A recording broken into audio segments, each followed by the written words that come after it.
नमस्कार मित्रांनो, या चॅनलवर तुमचं सर्वांचं स्वागत आहे। कथेला जास्तीत जास्त लाईक करा, शेअर करा आणि चॅनलला सबस्क्राईब करा। चला तर मग आता कथेला सुरुवात करू। रात्रीचे 11 वाजले होते। 2 तासापूर्वी तापाची गोळी घेऊन मी झोपलो होतो। अचानक मोबाईलच्या जोरात वाजणाऱ्या घंटीने माझी झोप मोडली। डोळे न उघडताच मी चिडून बेडच्या बाजूला हात मारला।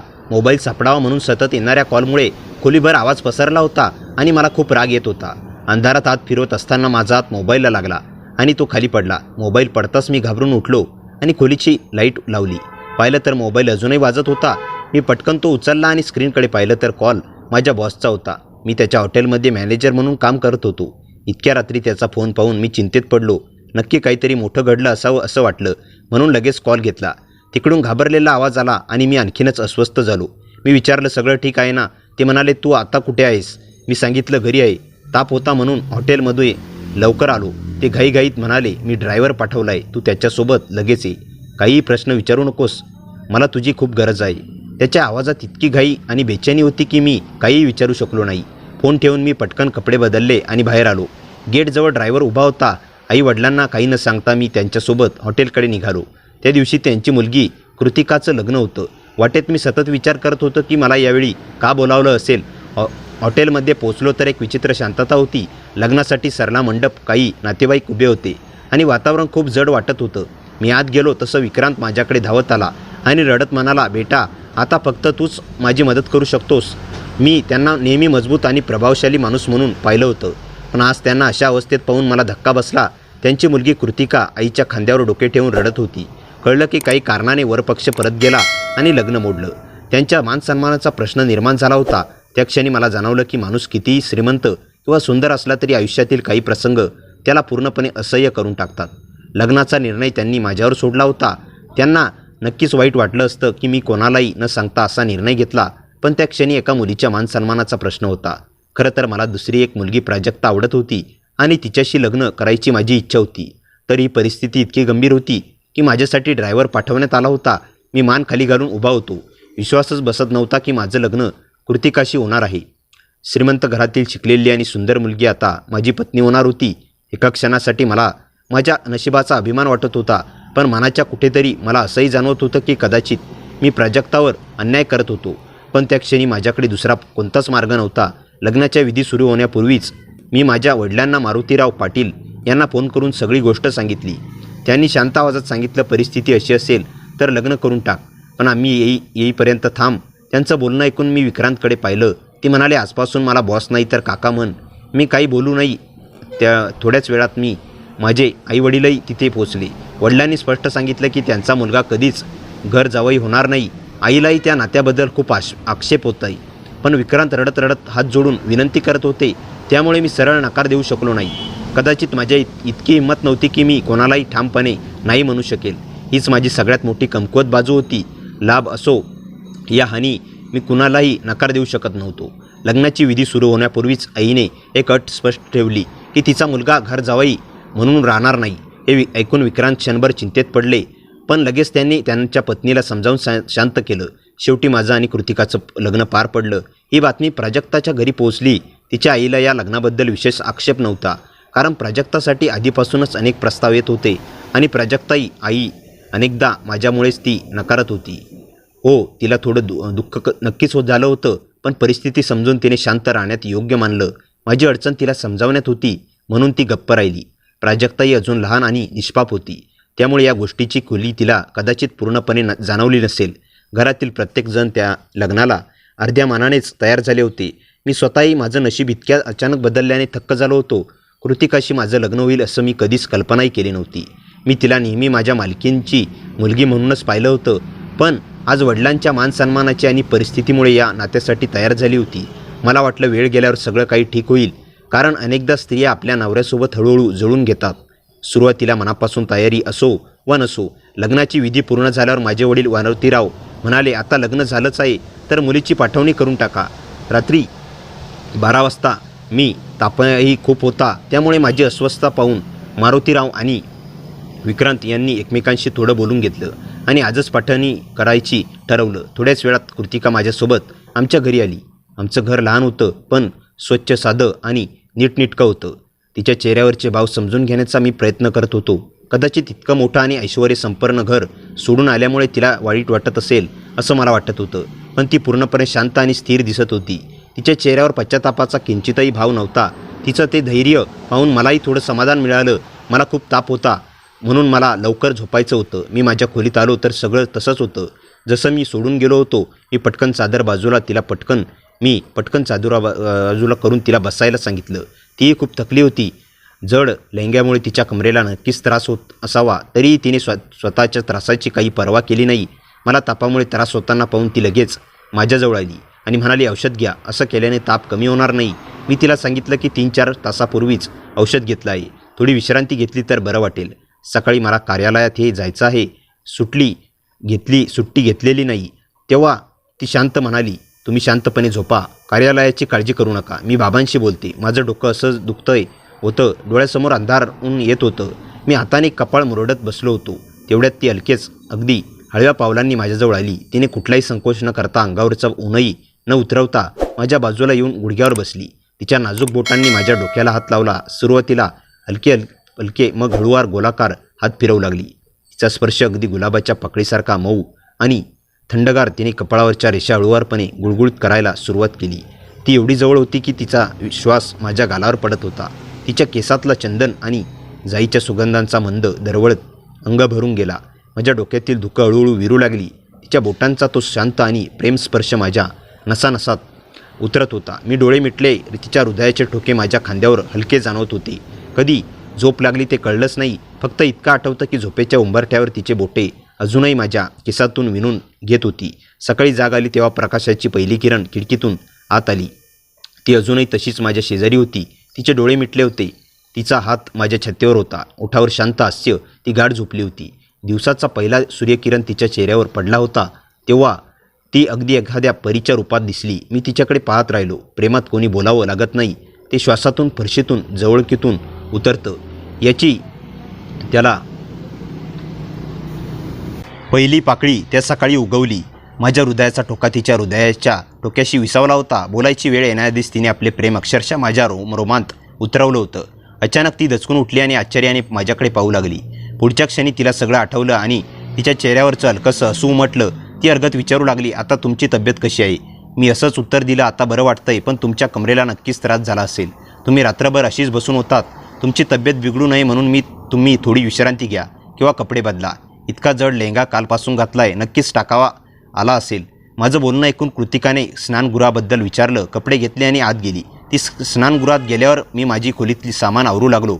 हातात काहीतरी काम असावं वाटत होतं व नाहीतर हृदयाचा ठोका इतका मोठा होतोय की तो आवाजही परदेशी पाहुण्यासारखा वाटू लागला होता.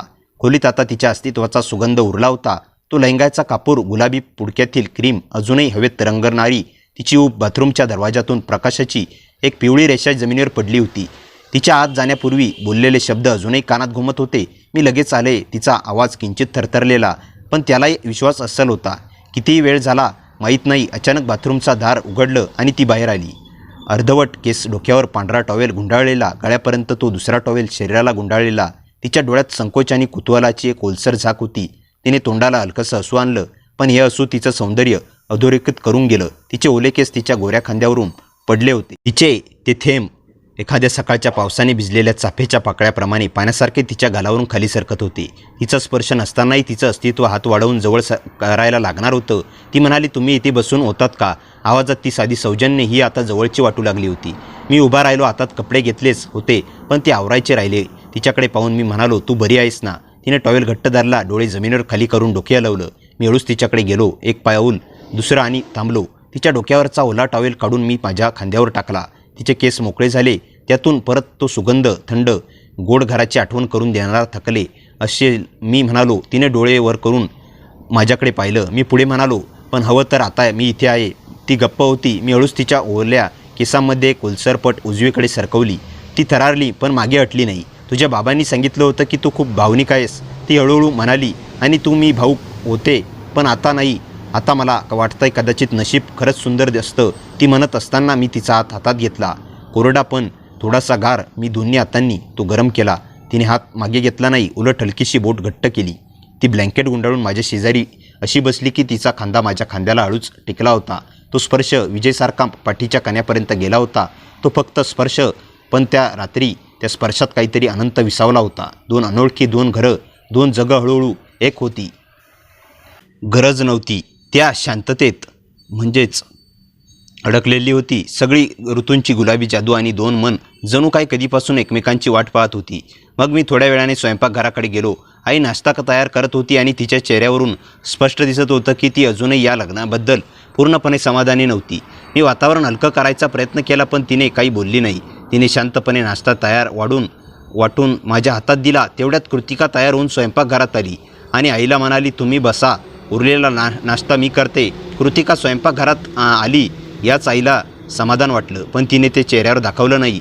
कृतिकाने माझ्याकडे पाहिलं तेव्हा मी इशाऱ्याने तिला पोळ्या लाटायला सांगितलं. ती लगेच पीठ घेऊन पोळ्या लाटू लागली. मला मनापासून वाटत होतं की आई तिला स्वीकारेल, तिच्याबद्दल राग बाळगणार नाही. तर जसं प्राजक्तावर मी प्रेम करत होते तसंच प्रेम कृतिकालाही देईल. त्यासाठी कृतिकाने घरातील प्रत्येक गोष्टी मनापासून करणं आवश्यक होतं. आई सहज कोणावरही प्रभावित होत नसे, पण मला आशा होती की ती कृतिकाच्या वागण्याने आईचं मन जिंकेल. आई म्हणाली, नाश्ता मी करते, तू टेबल लाव. तिने हे जरा ओढून ताणून असंच सांगितलं तरी कृतिकाच्या चेहऱ्यावर खरा आनंद उमटला आणि ती लगेच जेवणाच्या टेबलाची तयारी करू लागली. दोघींना एकत्र काम करताना पाहून मला थोडं समाधान वाटलं. मी बैठकीत गेलो, तिथे वडील दूरदर्शन पाहत बसले होते. खरं सांगायचं तर या अचानक झालेल्या लग्नामुळे जर कोणी मनापासून अगदी आनंदी होतं तर ते माझे वडील होते. अनेक वर्षापासून ते मला लग्नाबद्दल सांगत होते आणि मी प्रत्येक वेळी ते टाळत होतो. माझं लग्न झाल्यावर त्यांच्या चेहऱ्यावर एक वेगळीच आनंदाची झलक होती. जणू त्यांच्या मनावरील मोठी काळजी दूर झाली होती. आम्ही दोघे बसून गप्पा मारू लागलो. घरात आई आणि कृतिका दोघी काम करत होत्या आणि एक गोष्ट विशेष लक्षात आली, कृतिका अजिबात रडत नव्हती. ती खरंच आनंदी दिसत होती. विक्रांत ही मुलीला आनंदी पाहून मला आभार मानू लागले. मी हलकंसं हसत मान खाली घातली, पण माझ्या मनात अनेक प्रश्न फिरत होते. त्यांनी त्यांच्या मुलीचं लग्न माझ्याशीच का केलं, वर पक्ष परत का गेला, हे सगळं मला कळत नव्हतं. ते माझ्या पूर्वीचे मालक होते म्हणून थेट विचारणं मला योग्य वाटलं नाही. मनात ठरवलं की योग्य वेळ आल्यावर कृतिकाकडूनच सगळं समजावून घेईल. त्या दिवशी विक्रांत पहिल्यांदाच आमच्या घरी आले होते आणि आमच्यासोबत बसून नाश्ता केला. नाश्त्यानंतर त्यांनी सांगितलं की पुढच्या आठवड्यात स्वागत समारंभ ठेवण्यात आला आहे, जेणेकरून सगळ्यांना स्पष्ट कळेल की त्यांची मुलीचं लग्न अभिदिशी झालं नाही तर माझ्याशी झालं आहे. हे सांगताना त्यांच्या चेहऱ्यावर एक विचित्र गंभीरता होती. क्षणभर मला वाटलं कदाचित ते या लग्नाबद्दल पूर्णपणे समाधानाने नसावेत. जरी या नात्यासाठी त्यांनीच मला तयार केलं होतं. त्यांच्या बोलण्याने मला आतून थोडं अस्वस्थ वाटलं. तेवढ्यात कृतिकाने लगेच वडिलांना इशाराने शांत केलं आणि सगळ्यांना चहा घेऊन आली. थोड्या वेळात विक्रांत आणि त्यांची पत्नी निघून गेले. मी माझ्या खोलीत आलो. मन जड झालं होतं. कृतिकाला ते जाणवलं. ती माझ्या मागोमाग खोलीत आली आणि शांतपणे म्हणाली, मला माहीत आहे तुमच्या मनात खूप प्रश्न आहेत. बाबांनी इतक्या घाईत तुमच्याशी माझं लग्न का केलं आणि वरपक्ष परत का गेला हे तुम्हाला जाणून घ्यायचं आहे. आपण आयुष्यभर एकत्र राहणार असू तर सत्य समजणं गरजेचं आहे, नाहीतर मनात दुर्वा निर्माण होतो. मग ती सांगू लागली की तिचं आधी अभिजितशी लग्न न ठरलं होतं. तो सुशिक्षित आणि चांगल्या घराचा होता. साखरपुडा झाल्यानंतर तीही त्याला पसंत करू लागली होती, पण नंतर व्यवसायातील स्पर्धा आणि मत्सरामुळे गैरसमज निर्माण झाले आणि साखरपुडा मोडण्याची वेळ आली. पहिल्यांदाच तिने बाबांच्या निर्णयाला विरोध केला आणि काहीतरी तो संबंध पुन्हा जळून घेतला. त्यानंतर लग्नाच्या तयारीला सुरुवात झाली. घरात आनंदाचे वातावरण होतं. अनेक वर्षानंतर त्यांच्या कुटुंबात इतका मोठा समारंभ होत होता. लग्नाच्या दिवशी सगळं अचानक बदलून जाईल याची कोणालाही कल्पना नव्हती. त्यांच्या घरात इतक्या मोठ्या थाटामाटात मुलीचं लग्न होत होतं आणि जवळपास सगळे नातेवाईकही उपस्थित होते. पण अचानक वराच्या वडिलांनी अशी अट केली की सगळ्यांचे धाबे दणाणले आणि त्यांनी सांगितलं की लग्न होईल तेव्हाच जेव्हा विक्रांत सगळ्यांसमोर त्यांच्या पायावर पडून माफी मागतील आणि त्यांचं संपूर्ण मालमत्ता त्यांच्या मुलाच्या नावावर करतील, नाहीतर ते आत्ताच वरपक्ष परत घेऊन जातील. ते ऐकताच मला समजलं की ते पुन्हा लग्नासाठी काय तयार झाले होते, कारण त्यांनी आधीच ठरवलं होतं की लग्नाच्या दिवशी माझ्या आणि माझ्या कुटुंबाचा सगळ्यांसमोर अपमान करायचा. त्या क्षणी मी पहिल्यांदाच माझ्या मजबूत आणि स्वाभिमानी वडिलांना झुकलेल्या खांद्याने उभं पाहिलं. माझ्या मनातला ते अजिबात मान्य नव्हतं की माझे बाबा कोणाच्या पायावर पडावेत किंवा हात जोडून उभे राहावेत. रागाने मी माझ्या मानेवर उठले. आई मला थांबवायला पुढे आली, पण मी थेट बाबांच्या जवळ जाऊन उभे राहिले आणि विचारलं, तुम्हाला नेमकं कोणत्या गोष्टीची माफी मागायला सांगितली जात आहे? बाबांनी जड आवाजाने सांगितलं, मला माहीत आहे की ते कोणत्या गोष्टीसाठी माझी माफी मागायला सांगत आहे, पण खरं सांगतो, तुझ्या बहिणीच्या मृत्यूसाठी मी जबाबदार नाही. धनंजय यांच्या बहिणीला दुसऱ्या एका मुलावर प्रेम होतं, पण तिच्या घरच्यांनी आमचं नातं ठरवलं होतं. ती माझ्यासमोर रडली, विनवणी केली मी या नात्याला नकार द्यावा म्हणजे तो मुलगा तिच्या घरी लग्नाचा प्रस्ताव पाठवू शकेल. मी नकार दिला नाही तर कुटुंबाच्या मानसन्मानाचा प्रश्न निर्माण झाला असता. म्हणून मी तिच्या आनंदासाठी मी ते नातं नाकारलं, जेणेकरून तिचे घरचे तिचं लग्न तिला आवडेल त्या मुलाशी करतील. पण तो मुलगा फसवा निघाला. त्याने तिच्या मानसन्मानाशी खेळ केला आणि तिला अत्यंत वाईट अवस्थेत सोडून पळून गेला. ती कोणालाही काही सांगू शकली नाही. जेव्हा तिच्याजवळ कोणताही मार्ग उरला नाही तेव्हा तिने शहरातील सगळ्यात उंच इमारतीवरून उडी मारून आयुष्य संपवलं. एवढं सांगून बाबा काही क्षण शांत झाले. मग पुन्हा म्हणाली, मी खरंच सांगतो धनंजय, तिच्या मानसन्मानासाठी आणि आनंदासाठीच मी तो निर्णय घेतला होता. मला जर आधीच अंदाजा आला असता की असं होईल तर मी कधीच नकार दिला नसता. एकच अट होती की बाबा सगळ्यांसमोर त्यांच्या पायावर पडून माफी मागतील तेव्हाच लग्न होईल. मी रडत रडत बाबांची मिठी मारली आणि म्हणाले, मी आयुष्यभर तुमच्यासोबत राहीन, पण तुम्हाला कोणासमोर झुकू देणार नाही. तुम्ही जर त्यांच्यासमोर झुकवलं तर समजेल की तुमची मुलगी मुलगीच नाही. मी तुमचा अपमान होताना पाहू शकत नाही. त्यापेक्षा मी जग सोडेन. त्या क्षणी संपूर्ण मंडप शांत झाला. माझं बोलणं ऐकून बाबा थांबले. त्यांनी स्पष्ट सांगितलं की ते त्यांची सगळी मालमत्ता मुलाच्या नावावर करू शकतात, पण कोणाच्या पायावर पडून माफी मागणार नाही. पंडितही हे सगळं आश्चर्याने पाहत होते. मंडपात कुजबूज सुरू झाली होती. लोक आपापसात बोलू लागले, पण धनंजय त्यांच्या हट्टावर ठाम राहिले. त्यांनी मोठ्या आवाजात सांगितलं की जोपर्यंत विक्रांत सगळ्यांसमोर त्यांच्या पायावर पडून माफी मागत नाही तोपर्यंत ते त्यांच्या मुलाला फेऱ्या घ्यायला परवानगी देणार नाही. धनंजय बाबांच्या जवळ येऊन म्हणाले, आज माझा मुलगा वरात घेऊन गेला तर तुमच्या मुलीशी होईल. मग तिच्याशी लग्न करायला कोणीही तयार होणार नाही. म्हणून सगळ्यांसमोर माफी मागणंच तुमच्यासाठी योग्य आहे. बाबा हलकस हसले आणि म्हणाले, वरात परत न्यायचे असेल तर घेऊन जा. माझ्या मुलीसाठी तुमच्या मुलीपेक्षा 100 पट चांगला मुलगा मी शोधून आणीन. माझ्या मुलीसाठी यापेक्षाही चांगली नाती आली होती, पण ओळखीच्या घरात लग्न व्हावं म्हणून मी तेही नाकारले. हे ऐकून धनंजय यांचा चेहरा रागाने लाल झाला. ताडकन म्हणाले, जर ती माझी सून झाली नाही तर मग कोणाचीही होऊ देणार नाही. पाहतोस काय, तुम्ही तिचं लग्न दुसरीकडे कसं करता. असं म्हणून त्यांनी सगळ्यांसमोर जाहीर केलं. गावात परत नातेवाईक जाईल वेगवेगळ्या चर्चा करू लागले आणि हळूहळू लोक तिथून निघून गेले. कृतिकाने माझ्याकडे पाहत शांतपणे सांगितलं की त्या दिवशी बाबांनीच ठरवलं होतं की ते तिला अशाच घरात पाठवणार नाही जिथे तिचा सन्मान नसेल. आणि खरं सांगायचं तर त्यांना तुम्ही पहिल्यांदा दिवसापासूनच आवडत होता. हॉटेलमध्ये कामाच्या निमित्ताने तुम्ही बाबांना भेटायला यायचा तेव्हा ते नेहमी तुमच्या साधेपणाचं, प्रामाणिकपणाचं आणि चांगल्या स्वभावाचं कौतुक करत असत. त्यांना वाटत होतं की तुमच्यात ती समज आणि जबाबदारी आहे जी एका चांगल्या नवऱ्यामध्ये असायला हवी. त्यांना हे माहीत होतं की तुमचं लग्न दुसरीकडे ठरायची चर्चा सुरू आहे.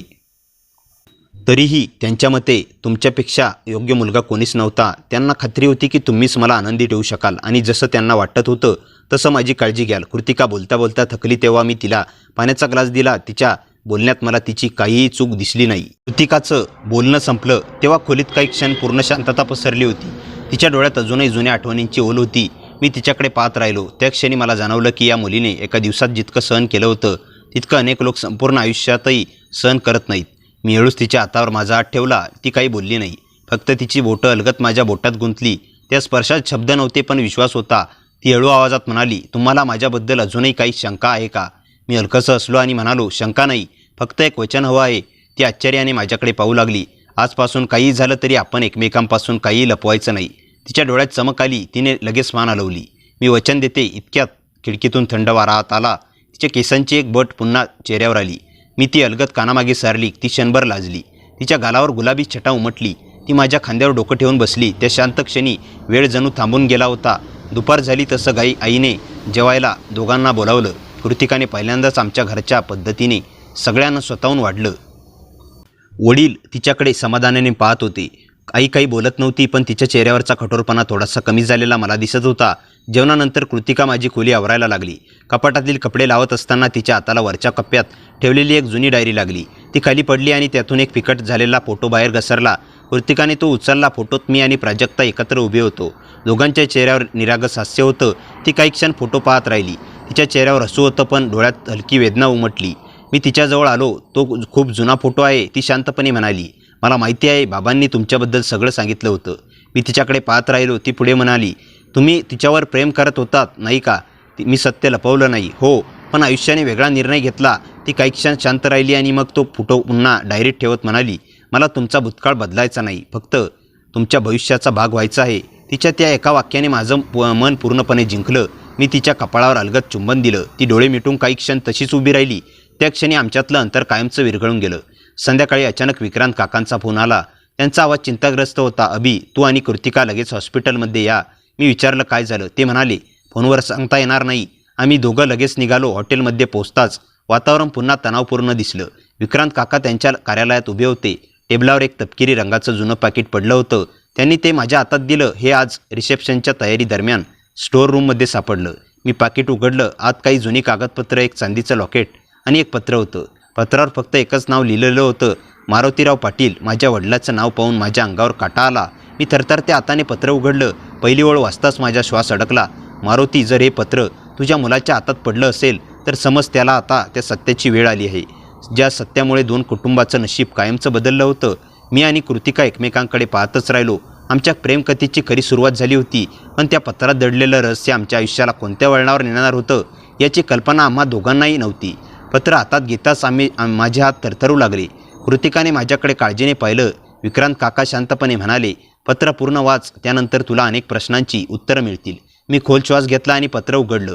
त्यात लिहिलं होतं, मारुती, जर हे पत्र तुझ्या मुलाच्या हातात आलं असेल तर समज मी आता या जगात नसेल. अनेक वर्षापासून एक सत्य मी मनात दडवून ठेवलं आहे. ते सत्य मी कोणालाही सांगू शकलो नाही, कारण ते सांगितलं असतं तर 2 कुटुंब तुटली असती.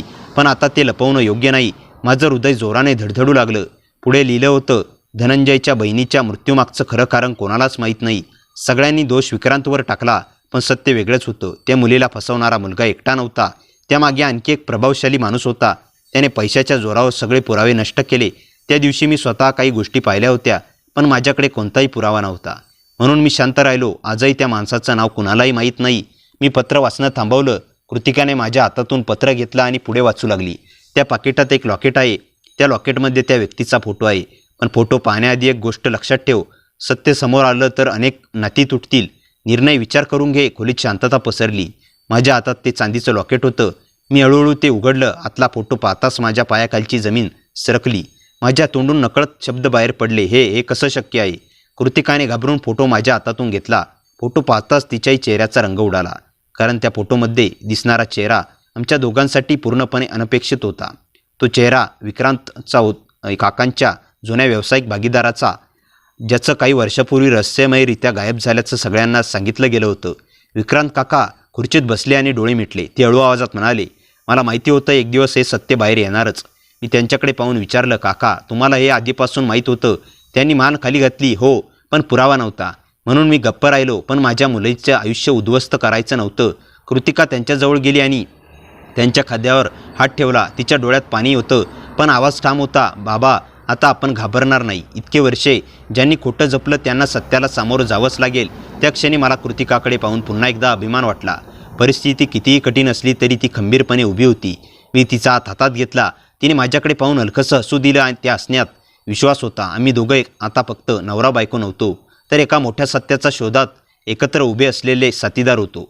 पण आम्हाला अजून हे माहीत नव्हतं की त्या लॉकेटमधला फोटो आता हा फक्त सुरुवात होती. खरं रहस्य अजूनही एका जुन्या बंद बंगल्यात, धुळीने माखलेल्या कपाटात आणि अनेक वर्षापासून कुलूप बंद असलेल्या एका डायरीत लपलेलं होतं. त्या डायरीत अशी नावं लिहिलेली होती जी समोर आली तर अनेक प्रतिष्ठित लोकांचं आयुष्य कायमचं बदलून जाणार होतं. रात्र गडद होत चालली होती.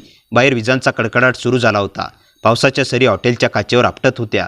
खोलीत फक्त टेबलावरचा पिवळसर दिवा चालू होता. त्या मंद प्रकाशात लॉकेट, पत्र आणि आमच्या चेहऱ्यावर उमटलेली चिंता अधिक स्पष्ट दिसत होती. विक्रांत काका हळू आवाजात म्हणाले, या प्रकरणात जितकं दिसतंय ते त्यापेक्षा खूप मोठं सत्य दडलं आहे आणि त्या सत्याची किल्ली एका जुन्या बंगल्यात आहे. मी विचारलं, तो बंगला कुठे आहे? त्यांनी उत्तर दिलं, डोंगराच्या पायथ्याशी आमचं एक फार्म हाऊस आहे. गेली 20 वर्ष तिथं कोणी राहत नाही. त्या बंगल्यात माझ्या जुन्या भागीदाराची खोली आजही जशीच्या तशी बंद आहे. हे ऐकताच कृतिकाने ठाम आवाजात म्हटलं, आपण आत्ताच तिथे जाऊ. विक्रांत काका काही क्षण विचारात पडले. मग त्यांनी टेबलाच्या ड्रॉवरमधून एक जुनी चावी काढली. ही त्या खोलीची चावी आहे, पण लक्षात ठेवा, जिथं ते काही दिसेल त्यासाठी मनाची तयारी ठेवा. आम्ही तिघं लगेच कारने निघालो. शहर मागे पडलं तसं रस्ता निर्जन होत गेला. पावसामुळे धुकं दाटलं होतं. कारच्या हेडलाईटसमोर फक्त काही फुटांचाच रस्ता दिसत होता. जवळपास तासाभराने आम्ही त्या जुन्या बंगल्यासमोर पोचलो. लोखंडी गेट गंजलेलं होतं. वाऱ्याने ते किरकिरत हलत होतं. अंगणात उंच गवत वाढलं होतं. संपूर्ण परिसरात एक विचित्र शांतता होती. आम्ही आत शिरलो. धुळीचा वास आणि जुन्या लाकडांचा गंध हवेत भरला होता. विक्रांत काकांनी थरथरत्या हाताने वरच्या मजल्याकडे बोट दाखवलं. ती शेवटची खोली. मी आणि कृतिका जिना चढू लागलो. प्रत्येक पायरीवर किरकिर असा आवाज येत होता. शेवटी आम्ही त्या खोलीसमोर उभे राहिलो. मी चावी कुलपात फिरवली. अनेक वर्षांनी कुलूप उघडलं. दरवाजा ढकलताच धुळीचा मोठा लोट बाहेर आला. आज सर्व सामान जसं तसं पडलं होतं.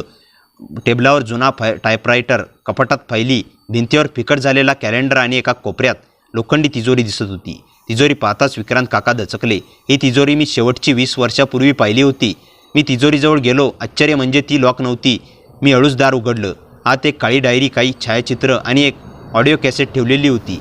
मी डायरी उघडली. पहिल्याच पानावर मोठ्या अक्षरात लिहिलं होतं, जर ही डायरी वाचत असाल तर समजा माझा खून झाला आहे. माझा मृत्यू अपघात नव्हता. माझ्या अंगावर काटा आला. कृतिकाने पुढचं पान उघडलं. त्यात अनेक लोकांची नावं, तारखा आणि मोठमोठ्या पैशांच्या व्यवहाराची नोंद होती. अचानक तिची नजर एका नावावर स्थिरावली. ती आदरलेल्या आवाजात म्हणाली, हे तर अभिजितच्या वडिलांचं नाव आहे. खोलीत पुन्हा एकदा शांतता पसरली. तेवढ्यात खाली अंगणात कारचा आवाज आला.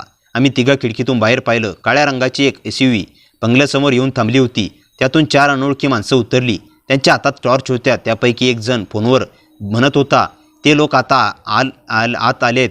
डायरी त्यांच्या हातात पडण्याआधी ती परत मिळालीच पाहिजे. माझ्या आणि कृतिकाच्या नजरा एकमेकांना भिडल्या. आता हे फक्त जुन्या रहस्यांचा शोध नव्हता, तर आमच्या जीवावर आलेला खेळ सुरू झाला होता. काळ्या SUVचे दरवाजे बंद होताच संपूर्ण परिसर पुन्हा शांत झाला. फक्त पावसाचा आवाज आणि त्या 4 माणसाच्या पावलांचा आवाज ऐकू येत होता. मी पटकन डायरी, पत्र आणि लॉकेट माझ्या जॅकेटमध्ये ठेवलं. कृतिकाने माझा हात घट्ट पकडला. तिच्या डोळ्यात भीती होती, पण त्यापेक्षा जास्त धैर्य होतं. विक्रांत काका कुजबुजले. त्यांना ही डायरी मिळाली तर इतक्या वर्षाचं सत्य कायमचं दडपून जाईल. तेवढ्यात खाली मुख्य दरवाजा जोरात आपटल्याचा आवाज आला. कोणीतरी मोठ्याने ओरडलं, सगळीकडे शोधा, ते वरच्या मजल्यावर असतील. माझ्या छातीत धडधड सुरू झाली. मी आजूबाजूला नजर फिरवली. खोलीच्या मागच्या भिंतीजवळ एक लहानसा लाकडी दरवाजा दिसला. झिळीमुळे तो जवळजवळ लपून गेला होता. मी तो उघडून पाहिला तर आत एक अरुंद गुप्त जिना खाली जात होता. लवकर, मी कुजबुजलो. आम्ही तिघे त्या गुप्त जिन्यात उतरू लागलो. वरच्या खोलीत दरवाजा तोडल्याचा मोठा आवाज आला.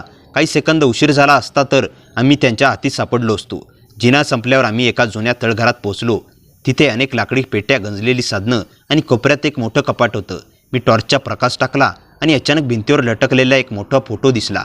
त्या फोटोत विक्रांत काका, माझे वडील मारुतीराव, धनंजय आणि एक अनोळखी व्यक्ती एकत्र उभे होते. मी आश्चर्याने विचारलं, बाबा आणि धनंजय एकाच ठिकाणी? विक्रांत काका दीर्घश्वास घेत म्हणाले, हो, आम्ही चौघे कधी काळी जिवलग मित्र होतो. पण एका घटनेने सगळं बदललं. इतक्यात वरून पावलांचा आवाज पुन्हा ऐकू आला. ते लोक आता तळघराच्या दिशेने येत होते. कृतिकाने कपाट उघडलं. आत एक लहान लोखंडी बॉक्स होता. त्यावर एक चिठ्ठी चिटकवलेली होती. त्यावर लिहिलं होतं, हे फक्त अभिजितसाठी आहे. जर दुसऱ्या कुणी उघडलं तर अनेक निष्पाप लोक संकटात सापडतील. माझे हृदय जोराने धडधडू लागलं. अभिजित. मी स्वतःशीच फुटफुटलो. हा तोच अभिजित होता का ज्याच्याशी कृतिकाचं लग्न ठरणार होतं? मी बॉक्स उघडला. आत एक पेनड्राईव्ह, काही जुनी छायाचित्र आणि एका नवजात बाळाचा जन्मदाखला होता. जन्मदाखल्यावर वडिलांच्या नावाच्या जागी लिहिलेलं नाव पाहताच माझे नाव थरथर कापू लागले. त्या कागदावर लिहिलं होतं, वडील मारुतीराव पाटील. मी स्तब्ध झालो. कृतिकाही अवाक झाली. विक्रांत काका आमच्याकडे पाहत म्हणाले, आता तुम्हाला जे दिसतंय त्यावर लगेच विश्वास ठेवू नका, कारण या कागदामागचं सत्य जितकं दिसतं तितकं सोपं नव्हे. जर तुम्ही पूर्ण गोष्ट ऐकली नाही तर तुमच्या स्वतःच्या वडिलांबद्दल कायमचा गैरसमज करून बसाल. तेवढ्या तळघराचा दरवाजा जोरात उघडला. टॉर्चचा प्रकाश आमच्या चेहऱ्यावर पडला आणि समोरून एक आवाज घुमला, डायरी आणि बॉक्स आमच्या हवाली करा, नाहीतर आज इथून कोणीही जिवंत बाहेर जाणार नाही. टॉर्चचा तीव्र प्रकाश आमच्या डोळ्यावर पडला. समोर उभे असलेल्या 4ही माणसांनी आमच्या भोवती घेरा घातला. त्यांच्या चेहऱ्यावर काळे मास्क होते. हातात लोखंडी रॉड आणि काठ्या होत्या. वातावरणात प्रचंड तणाव होता. मी सहजपणे कृतिकाला माझ्या मागे उभं केलं. विक्रांत काकाही आमच्या बाजूला येऊन उभे राहिले. समोरचा माणूस पुन्हा म्हणाला, शेवटचं सांगतो, डायरी आणि बॉक्स देऊन टाका. मी शांतपणे विचारलं, तुम्ही कोण आहात? तो हलकसं हसला आणि म्हणाला, आम्ही कोण आहोत यापेक्षा आम्हाला कोणी पाठवलं हे महत्त्वाचं आहे. इतक्यात त्याने हात उंचावत इशारा केला. त्यांच्या मागे उभ्या असलेल्या माणसाने मास्क काढला. चेहरा पाहताच विक्रांत काका आदरले. रमेश. त्यांच्या तोंडून नाव बाहेर पडलं. मी आश्चर्याने विचारलं, काका तुम्ही याला ओळखता का?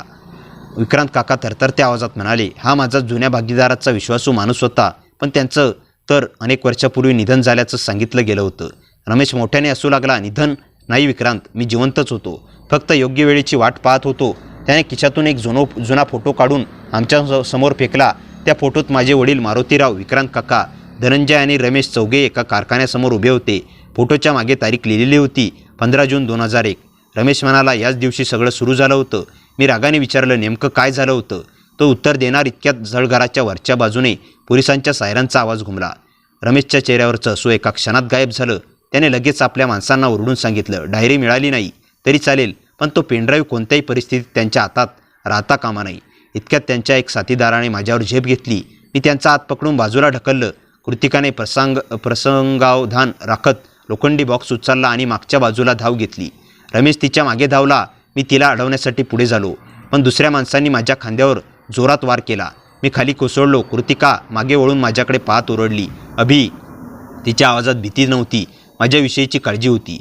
तेवढ्यात विक्रांत काकांनी धाडस करून रमेशला मागून पकडलं. रमेशने त्यांना जोरात ढकललं. त्यांचं डोकं भिंतीवर आदळलं आणि ते बेशुद्ध पडले. कृतिकाच्या हातातून बॉक्स खाली पडला. त्यातून पेनड्राईव्ह बाहेर घसरत माझ्या पायाजवळ आला.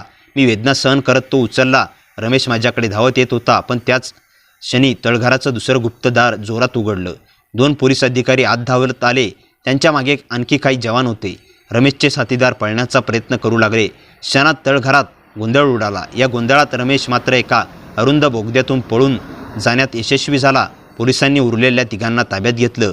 मी सुटकेचा श्वास घेत कृतिकाकडे पाहिलं. ती धावत आली आणि मला घट्ट मिठी मारली. तिच्या डोळ्यातून अश्रू वाहत होते. ती फक्त एवढंच म्हणाली, मला काहीच नको, फक्त तुम्ही सुरक्षित असलात की झालं. मी तिचे अश्रू पुसले, पण माझ्या हातात असलेल्या त्या छोट्याशा पेनड्राईव्हकडे पाहून मला जाणवलं, या लढाईचा शेवट अजून झालेला नव्हता. कारण त्या पेनड्राईव्हमध्ये असलेला पुरावा अनेक वर्षापासून दडवून ठेवलेला सत्याला जगासमोर आणणार होता. आणि ते सत्य समोर आल्यानंतर आमच्या आयुष्यातील सर्वात मोठं वादळ सुरू होणार होतं. पोलिसांनी तळघर सील केलं. जखमी विक्रांत काकांना रुग्णालयात नेलं आणि मी आणि कृतिका त्यांच्या मागोमाग गेलो. डॉक्टरांनी तपासणी करून सांगितलं की डोक्याला मार लागला असला तरी धोका टळला आहे. ते शब्द ऐकताच आमच्या दोघांच्याही जीवात जीव आला. दुसऱ्या दिवशी सकाळी पोलीस निरीक्षकांनी आम्हाला बोलावलं. त्यांच्या टेबलावर तो पेनड्राईव्ह ठेवलेला होता. त्यांनी तो संगणकाला जोडला. स्क्रीनवर एक जुना व्हिडिओ सुरू झाला. व्हिडिओमध्ये तीच व्यक्ती दिसत होती ज्याचा फोटो आम्हाला लॉकेटमध्ये मिळाला होता. तो कॅमेऱ्यासमोर बसून म्हणत होता, जर हा व्हिडिओ कोणी पाहत असेल तर समजा मी जिवंत नाही. धनंजयच्या बहिणीच्या मृत्यूसाठी विक्रांत किंवा मारुतीराव जबाबदार नाहीत. तिची फसवणूक करणाऱ्या टोळीला मी स्वतः पाहिलं होतं. त्या लोकांनी पैशाच्या आणि धमक्यांच्या जोरावर सत्य दडपलं. माझ्याकडे पुरावे आहेत. जर मला काही झालं तर हे पुरावे योग्य लोकांपर्यंत पोचवा. त्यानंतर स्क्रीनवर काही कागदपत्र, बँकेचे व्यवहार आणि त्या टोळीतील लोकांचे फोटो दिसू लागले. त्यात रमेशचाही स्पष्ट फोटो होता. त्यानेच सगळे पुरावे लपवण्यासाठी अनेक वर्ष खोटं पसरवलं होतं. व्हिडिओ संपताच खोलीत शांतता पसरली. धनंजय जे पोलीस ठाण्यात उपस्थित होते त्यांच्या डोळ्यात अश्रू आले. ते थरथरत विक्रांत काकांसमोर आले. अनेक वर्षाचा अहंकार त्या क्षणी विरघळला होता. ते हात जोडून म्हणाले, विक्रांत, मी आयुष्यभर तुलाच दोष देत राहिलो. माझ्या बहिणीच्या मृत्यूचं दुःख इतकं मोठं होतं की सध्या शोधण्याचाही प्रयत्न केला नाही. मला माफ कर. विक्रांत काकांनी त्यांच्या हातावर हात ठेवला आणि शांतपणे म्हणाले, आपण दोघांनी खूप काही गमावलं आहे. आता उरलेलं आयुष्य वैरात नाही तर माणुसकीत जगूया. दोघांनी एकमेकांना मिठी मारली. त्या क्षणी अनेक वर्षांची कटुता संपली. काही दिवसांनी रमेशलाही पोलिसांनी दुसऱ्या राज्यातून अटक केली. न्यायालयात सर्व पुरावे सादर झाले. खोटं उघड झालं आणि दोषींना शिक्षा झाली. धनंजय यांनी सर्वांसमोर जाहीर केलं की त्यांनी विक्रांत यांच्यावर केलेले आरोप चुकीचे होते. त्यामुळे विक्रांत काकांचा अनेक वर्षापासून ढागळलेला सन्मान पुन्हा मिळाला. काळ पुढे सरकत गेला. विक्रांत काकांनी त्यांचं हॉटेल माझ्या आणि कृतिकाच्या नावावर व्यवस्थापनासाठी सोपवलं. पण मी त्यांना सांगितलं, हे तुमचं स्वप्न आहे. आम्ही फक्त ते पुढे नेण्याची जबाबदारी घेऊ. आईने हळूहळू कृतिकाला पूर्णपणे स्वीकारलं. एक दिवस तिने स्वतःच्या हाताने कृतिकाच्या कपाळावर प्रेमाने हात ठेवला आणि म्हणाली, आजपासून तू माझ्यासाठी सून नाही, मुलगी आहेस. हे ऐकून कृतिकाच्या डोळ्यात आनंदाश्रू आले. ती आईच्या गळ्यात पडली आणि काही महिन्यांनी आमच्या लग्नाचा स्वागत समारंभ पुन्हा आयोजित करण्यात आला. यावेळी तो कोणाचं वैभव दाखवण्यासाठी नव्हता, तर सत्य, सन्मान आणि नव्या नात्यांचा उत्सव होता. त्या समारंभात धनंजय स्वतः उपस्थित होते. त्याने माझा हात हातात घेतला आणि म्हणाले, ज्याला मी कधी ओळखलंच नव्हतं तोच माझ्या बहिणीच्या आत्म्याला न्याय मिळवून देणारा ठरला. मी नम्रपणे उत्तर दिलं, सत्य उशिरा का होईना पण जिंकतंच. त्या रात्री समारंभ संपल्यानंतर मी आणि कृतिका हॉटेलच्या गच्चीवर उभे होतो. शहरातील दिवे लुकलुकत होते. थंड वारा वाहत होता. कृतिका माझ्या खांद्यावर डोकं ठेवून हळूच म्हणाली, आपलं लग्न ज्या परिस्थितीत झालं तेव्हा मला वाटलं होतं की माझं आयुष्य संपलं. पण आज वाटतं देवाने माझ्यासाठी याहून चांगला जोडीदार निवडूच शकला नसता. मी तिचा हात हातात घेत म्हणालो, मलाही वाटायचं की नशीब माझ्याशी खेळ खेळत आहे. पण आज समजलं, काही वळणं अचानक येतात कारण ती आपल्याला योग्य ठिकाणी पोहोचवण्यासाठी असतात. ती असली, ते असण्यात समाधान होतं, विश्वास होता आणि आयुष्यभराच्या साथीतलं नातं होतं. आम्ही दोघांनी एकमेकांकडे पाहिलं. मागे अनेक दुःखद आठवणी होत्या, पण समोर आशेने भरलेलं सुंदर भविष्य उभं होतं. मित्रांनो, कथा कशी वाटली कमेंटमध्ये नक्की सांगा. कथेला जास्तीत जास्त लाईक करा आणि हाईप करा आणि आपल्या मित्रमैत्रिणींमध्ये शेअर करा. आणि हो, चॅनलवर नवीन असाल तर चॅनलला सबस्क्राईब करायला विसरू नका. भेटूया पुन्हा अशाच इंटरेस्टिंग आणि धमाकेदार कथेसह. तोपर्यंत हसत राहा, खुश रहा. धन्यवाद.